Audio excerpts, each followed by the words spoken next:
জীবন শেষ হয়ে গেছে ভাই। আপনি কি বলবো ভাই, এই এবার লাগাইছে 4-5 টাকা 8-10 টাকা কিস্তির টাকা ভাই, কিস্তার বাড়ি পয়সা ভাই, মনে হয় কি বলবো ভাই।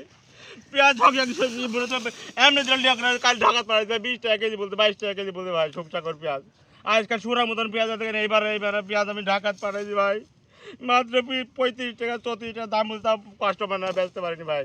তাহলে বলেন এই লোকের কিস্তি দেবো করতে কি আর কত টাকা দেবো করতে বললেন আপনি নিজে বলেন ভাই। ডক্টর ইউনুস বলি না বলেন, যারা যারা দেশে এই নেতৃত্বে আছে ভাই, এই আইপি এই এলজি মেলজির দায়িত্ব আছে, আমরা অত বুঝি না, আমরা অশিক্ষিত মানুষ ভাই, কিছু বুঝিনি ভাই। এখন ওরা কীভাবে কী করবে না করবে, যদি এই দেশ ধরে যদি হয় একটু আমার একটু দয়া করে ভাই, তাহলে এই পেঁয়াজ এলজি বন্ধ করতে বলেন ভাই, তাছাড়া আমার ময়ূর সাইড দেবো ভাই, আমার বাড়ি ভিক্ষা করা লাগে ভাই। তো তাছাড়া যে অবস্থা হচ্ছে ভাই, আপনি কী বলবো ভাই, আমরা তো অত কথাবার্তা জানি না, আমরা কৃষক মানুষ, আমার মুখ দিয়ে কথা সকালে কিচ্ছু খাইনি ভাই, আপনি জানেন না। এই পেঁয়াজ শেষ হয়ে গেছে ভাই, ধান শেষ হয়ে গেছে ভাই রো, এই পেঁয়াজের এমন অবস্থা হয়েছে ভাই রো, এই পেঁয়াজ কোনো লিয়ার খরিদ্দার নাই, মোকামিল লিয়ার লোক নাই, এলসি পালা পরে আছে বলেন দেখি, পেটে ভাতের লিয়ে চেষ্টা করছি ভাই, বাড়ি ভালো করে বাজার কথা আসছি, এই পেঁয়াজ বেশি এই 25-30 টাকা দাম পেঁয়াজ বেশি কী হয় বলেন দেখি, বই শাড়ি কিনবো না কি ব্লাউজ কিনবো না কি নিজের কাপড় চুল কিনবো বলেন দেখি, সকাল 1 গ্লাস পানি খাতে পারি, এখন সকাল 1 গ্লাস পানি খাতে পারিনি, এইসব দুঃখ কাজ কাক কাজ বলে বলেন দেখি, পেঁয়াজ তুলতেই মনে হচ্ছে আপনি কী বলবো বলেন দেখি, ভয়ে ঘাস ভাজি পরে তাই তামান পেঁয়াজ টাকা দেখেন আপনি। হ্যাঁ, তাহলে আমরা আবাদ করি যদি কৃষক দেশের পদ্ধতি কোনো দরদ না থাকে, কৃষকের দরদ না থাকে ভাই, তাহলে এই ভারতে একবার মানা করে দিক, তাহলে আমরা আবাদ করা বাদ দেবো ভাই, আমরা আমার জমি পড়ে থাক। পেঁয়াজ গৃহস্থ এবার শেষ, পেঁয়াজ একদম দোয়াদা শেষ, পেঁয়াজ হাজার হাজার বিঘি পেঁয়াজ কৃষকের। এখন বর্তমান বাংলাদেশে এলসি পেঁয়াজের আর প্রয়োজন নাই, আমরা এলসি চাচ্ছি না, আমরা এলসির দরকার নাই আমারই। দেখেন পেঁয়াজ ভরপুর আছে, বাংলাদেশে পর্যাপ্ত পরিমাণ পেঁয়াজ আছে, এই পেঁয়াজে বাংলাদেশে ভারতে পাচার করা যাবে আরও পেঁয়াজ, সমস্যা নাই। বাংলাদেশ সরকারকে বলছে অনুরোধ করে আপনারা খুব তাড়াতাড়ি এলসিটা বন্ধ করেন এবং বয়কট করেন।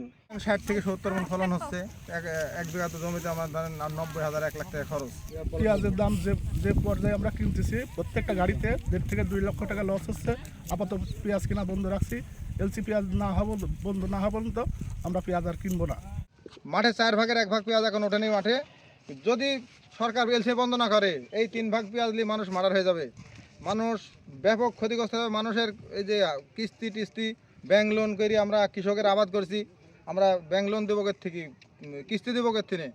সরকার তো জানেন, সরকার চাকরিরা তো সরকারের চাকরি করে 1 লাখ 1.5 লাখ 2 লাখ টাকা বেতন পায়, বসে নিলে খুব আরামে সুখে আছে, সুখেই খাচ্ছে। কিন্তু আমার কৃষকের দিকে একবারও কিন্তু এই চাকরিটা দেখালো না। উপদেষ্টা, কৃষি উপদেষ্টা, আমি শুনলাম যে কৃষি উপদেষ্টার বাড়ি নাকি পাবনায় তো ব্যাপক পেঁয়াজের আবাদ হয়, কিন্তু তাও কৃষি উপদেষ্টা এলো পেঁয়াজের কথা কিছুই ভাবছে না, কিছুই করলো না, আমার এলসি বন্ধ করলো না। আমরা কিন্তু খুব ক্ষতিগ্রস্ত হয়ে আছি।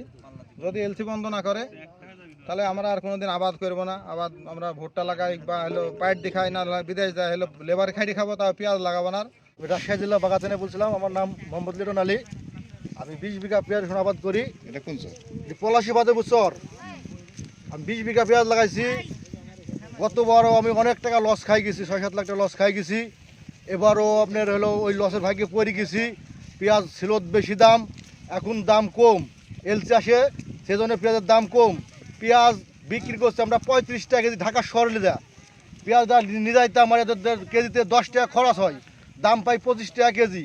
আমাদের পেঁয়াজ জমিতে ফলন পড়ে আছে 55 থেকে 50 টাকা কেজি। এখন এলসি যদি না আসে আমাদের পেঁয়াজ অনেক টাকা লস হবে এবং আমাদের কিছু থাকবে না, সবই লস হয়। এলসি এখনও আসছেই, যদি সরকার যদি এলসি না বদ্ধ করে তাহলে আমাদের অনেক টাকা লস হয়ে যাবে।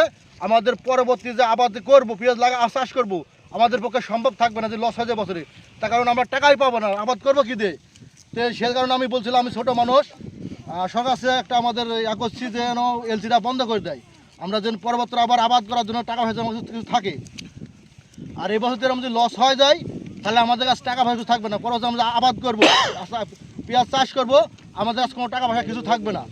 এবার তো লেনদেনা করছি, হয়তো সারের দাম বেশি, সারের দাম মেন ডিলারের কাছে সার কোনো আমরা পাই নাই। সাব দোকান থেকে সার নিয়েছি, বছরে 300-400 টাকা বেশিতে সার কিনতে হয়েছে। বেশি দাম ছাড়া সার কোনো জায়গায় পাওয়া যায় না। ডিলার কাছে গেলে কয় সারের বরাদ্দ নয়, সার দেওয়া যাবে না, সার আসছে আমরা পাচ্ছি না। কিন্তু অথচ সার অন্য সাব দোকান থেকে কিনতে গেলে বস্তায় 300-400 টাকা বেশি দিলে সার ঠিকই পাওয়া যায়। তো আমাদের অনেক খরচ হচ্ছে, কিন্তু লাভ আমাদের লসে গেলবার লস, এবারও লস। যদি এলসি বন্ধ না হয় তাহলে পরবর্তী আমাদের আর কোনো আবাদ করার কাছে টাকা পয়সা থাকবে না।